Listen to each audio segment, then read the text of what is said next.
అన్న పాపంలో పడిన తర్వాత ఆత్మీయతోటి దిగజారిపోయిన తర్వాత ప్రార్థన చేయబుద్ధి కాదు. చెబుతుంది కదా? కాదు. మరి ఎలా సాహసం చేస్తాం? మన ప్రార్థన చేయడానికి మనకున్న ఒకే ఒక దిక్కు. ఏంటా దిక్కు?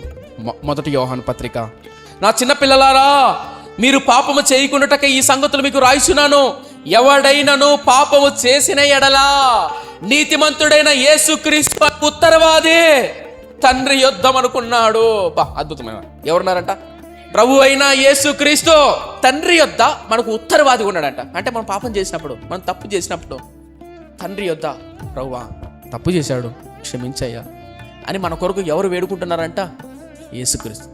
సంజీవ్ తేజ వాడు తప్పు చేశాడు, క్షమించు, వాడి తరపున నేను కోరుకుంటాను, క్షమించయ్యా. ఎవరు అడుగుతున్నారు? యేసుక్రీస్తు. సో పాపంలో పడినప్పుడు మనం చేయాల్సిన ప్రార్థన ఏంటి? తండ్రి దగ్గరికి వెళ్ళే అర్హత నాకు లేదు, తండ్రి అనే పిలిచే అర్హత నాకు లేదు. మొట్టమొదట నువ్వు వెళ్ళాల్సిన స్థానం, నువ్వు పట్టుకోవాల్సిన చెయ్యి, నువ్వు చేయాల్సిన ప్రార్థన, నువ్వు అనాల్సిన మాట ఎటు తెలుసా? యేసు చేయి పట్టుకోవాలి. యేసు నన్ను వదిలిపెట్టద్దనాలి. యేసు నువ్వు క్షమించయ్యా యేసే. సో మొట్టమొదటిది తండ్రితో సహవాసానికి వెళ్ళే కంటే ముందు యేసయ్య సహవాసాన్ని, యేసయ్య చేతిని పట్టుకో.